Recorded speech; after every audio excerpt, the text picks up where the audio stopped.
Lydie Arouche qui vient de nous rejoindre. Bienvenue Lydie. L'Ukraine qui est en lutte contre ce qu'elle appelle l'ennemi intérieur. Et cet ennemi, c'est ceux qui sont accusés de collaborer ou d'avoir collaboré avec les Russes. Il y a des milliers d'enquêtes qui ont été ouvertes. Déjà, Lydie, certains disent que cette guerre, elle va déjà beaucoup trop loin. Oui, c'est ça. Au total, on parle de plus de 7000 affaires pénales qui ont donc été ouvertes en Ukraine avec, vous le voyez, 330 collaborateurs qui ont déjà été condamnés. Ces chiffres qui sont communiqués directement par le SBU, c'est-à-dire les services secrets ukrainiens. Une véritable traque, si bien que par exemple dans l'oblast de Mykolaïv, le gouverneur propose une prime de $100 à ceux qui permettront d'aider à identifier les potentiels collaborateurs des Russes. Tant que la guerre durera, il y aura des gens dans notre société qui aideront l'ennemi pour de l'argent ou par idéologie. Voilà ce qu'affirme le chef du SBU à nos confrères de Le Monde. C'est pourquoi nous ne nous arrêterons pas et nous ferons tout pour que les traîtres soient punis équitablement. Il prévient, et on le voit sur Telegram par exemple, comme le relate, on va le voir cet article du Monde, les enquêteurs partagent quotidiennement des photos de personnes accusées de trahison, de collaboration avec ce qui leur est reproché, comme par exemple le fait d'avoir transmis des renseignements militaires aux forces russes, évidemment, ou encore avoir glorifié l'adversaire sur Internet. À Kherson, qui a été libéré par les Russes il y a un an, on a la traque qui continue, moyen d'enquête, mais aussi avec les dénonciations d'habitants sur place. Regardez ici, c'est une arrestation, par exemple, qui a été filmée avant d'être diffusée sur les réseaux sociaux, sur X, comme pour prévenir, empêcher que d'autres ne collaborent dans des régions toujours occupées. On va voir cet extrait. Les gens disent qu'ils ont un passeport russe. Ils faisaient peur à tout le monde avec le FSB. Je ne faisais peur à personne. Ils étaient de l'autre côté. Ce Russe était dans cette maison. Voici son fils. Écartez les jambes.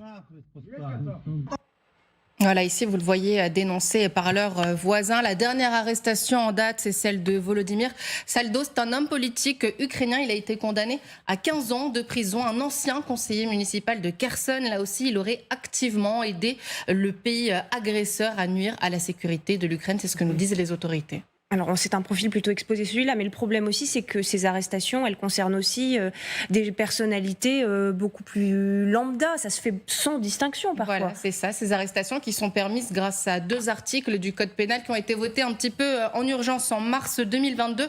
2 articles très critiqués. Ils permettent de juger les Ukrainiens qui collaboreraient donc, ou bien qui fourniraient une assistance à l'État agresseur. Mais ces articles, ils posent effectivement problème parce que de un, ils ne font aucune distinction entre, par exemple, on le voyait, des élus, des enseignants, des employés, des agents administratifs qui ont délibérément pris le parti de la Russie, et de 2, parce qu'ils ne font aussi aucune distinction entre des actes, entre guillemets, pour survivre quand le territoire est occupé par les Russes, aider donc ces Russes sans avoir le choix, par exemple, et une franche collaboration avec l'ennemi. On a donc Kiev qui continue coûte que coûte sa traque pour envoyer un signal fort. Nous en sommes à l'heure des promesses populistes où tout le monde doit être emprisonné. C'est ce que regrette Alena Lunova. Elle est directrice des activités de plaidoyer du Centre de défense des droits de l'homme Zmina. Dans cet article, on va le voir, on a un journaliste par exemple qui nous raconte le cas d'une femme. Elle est chef d'un district à Liman dans la région de Donetsk. Elle avait été chargée de distribuer de l'aide humanitaire aux Russes qui habitaient alors son quartier, cela sans rémunération de ces mêmes Russes. Et bien pour cela, elle a été condamnée à de la prison avant d'être finalement libérée il y a quelques mois. Merci beaucoup Lydie Arouche. Cette guerre contre l'ennemi intérieur, de ce qu'on en entend, de ce qu'on en voit, elle va trop loin, Marc Semo ? Surtout, il y a beaucoup d'excès. C'est-à-dire, les vrais collabos, en général, ils se retirent avec les Russes. Oui. Ceux qui donnaient des vraies informations, etc. Donc là, beaucoup de ces enquêtes, parce que ce travail de Thomas Distria, donc, qui a fait ce papier dans Le Monde, extrêmement fouillé, montre, par exemple, qu'il y a quelqu'un qui a vendu 20 kilos de viande aux Russes, bon, se retrouve condamné à 4 ans de prison et 12 ans d'interdiction d'avoir n'importe quel emploi public. Donc, le problème pour l'Ukraine, alors ces gens se sont arrangés pour survivre comme ils pouvaient. Le cas le plus tragique, c'est les professeurs de russe, qui continuent à devoir enseigner et qui sont, par le simple fait qu'ils sont professeurs de russe, éminemment suspects.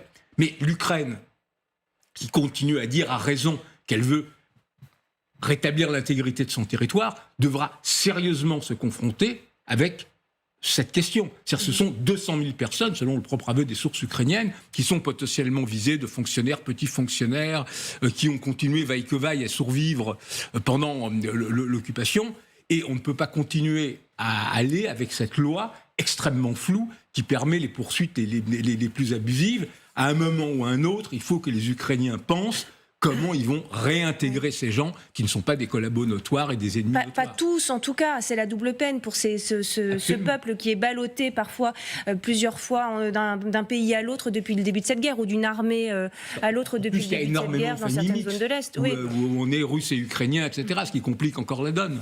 Faut rappeler qu'en 91, quand on fait le vote sur l'indépendance, il y a dans la partie est de l'Ukraine 20%, il y en a même 40% en gros en Crimée, de gens qui votent pour rester en Russie, pour rester en Union, contre l'indépendance plus exactement. Donc ça veut dire qu'il y a une population qui était évidemment sensible éventuellement à la présence russe, à la désinformation russe aussi. Enfin, donc c'est un territoire, un terreau extrêmement complexe.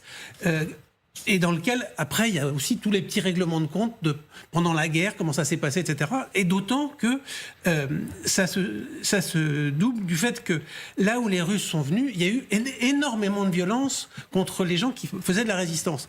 Et donc, il y a des envies de règlement de compte très fortes. C'est une situation extrêmement complexe. Je suis tout à fait d'accord avec Marc. On ne peut pas admettre qu'on en soit comme ça, d'une certaine manière, ce qui serait une chasse aux sorcières, mais il faut comprendre que le contexte dans lequel ça se joue est un contexte très complexe. Différent. C'est pas un pays qui était massivement... Enfin, là où si les Russes sont arrivés, pardonnez-moi, si l'Ukraine réussit son objectif de reprendre la Crimée, ce sera des dizaines ou des centaines de milliers de personnes qui seront accusées ainsi. Général, ça, elle ne le pourra pas. Ça veut dire aussi, je termine d'une seconde. Ça veut dire aussi qu'effectivement, si l'Ukraine reprend son territoire, elle va avoir un problème avec une bonne partie de la population qui est restée en territoire occupé et qui a vécu avec les Russes et qui a vécu sous les bombes ukrainiennes. C'est pas simple, hein. De là, on voit bien toute l'intelligence du général de Gaulle, qui sait bien ce qui s'est passé en France, mais qui dit, OK, il n'y a jamais eu de collaborateurs en France. Son objectif n'était pas de faire la police et de tuer ceux qui avaient vendu un poulet, mais de dire, il faut qu'on soit à nouveau capable de vivre ensemble. Et c'est ce problème-là, évidemment, que devra résoudre Zelensky, c'est encore aux affaires. Moi, je ne saurais trop renvoyer les téléspectateurs à une excellente série qui a 5 ou 6 ans, qui s'appelle Un village français, et qui montre en toute modestie comment on devient, on reste collaborateur en fonction un peu de ce qui se passe. Le maire qui n'est pas collaborateur a aidé son village, etc. C'est très intéressant. C'est pour ça que la justice ne doit pas être très rapide. Et c'est pour ça aussi que De Gaulle avait établi des tribunaux et qu'il a gracié pratiquement tous ceux qui lui ont été présentés.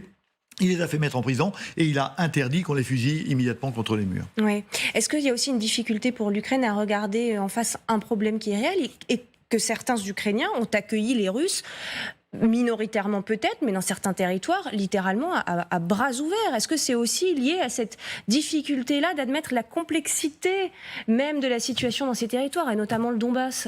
Non, je ne crois pas. Et une réponse en deux temps, c'est qu'un, et c'est dans la continuité de ce que vous avez dit, autour du plateau, c'est la temporalité inédite en temps de guerre d'avoir des procédures judiciaires. C'est-à-dire qu'on fait tout en même temps, en fait. On fait la guerre et on judiciarise ces sujets-là de compromission, de collaboration, etc. Ce qui n'est pas évident. Enfin, je veux dire, il y a le temps de guerre et il y a le temps de judiciaire. Là, on fait tout en même temps, ce qui est quand même, d'un point de vue politique, un vrai sujet pour Zelensky et son environnement politique, y compris les différentes oppositions que l'on voit ça et là émerger. Il y a le deuxième sujet, c'est la complexité. Alors, très, très brièvement, c'est la complexité des différentes géographies, des différents terrains, des différentes sociologies. L'Ukraine, la Crimée, pardon, c'est pas tout à fait ce qui se passe dans le Donbass, ce qui se passe dans les territoires occupés sous des bombes ukrainiennes. On ne peut pas faire de généralité, bien évidemment.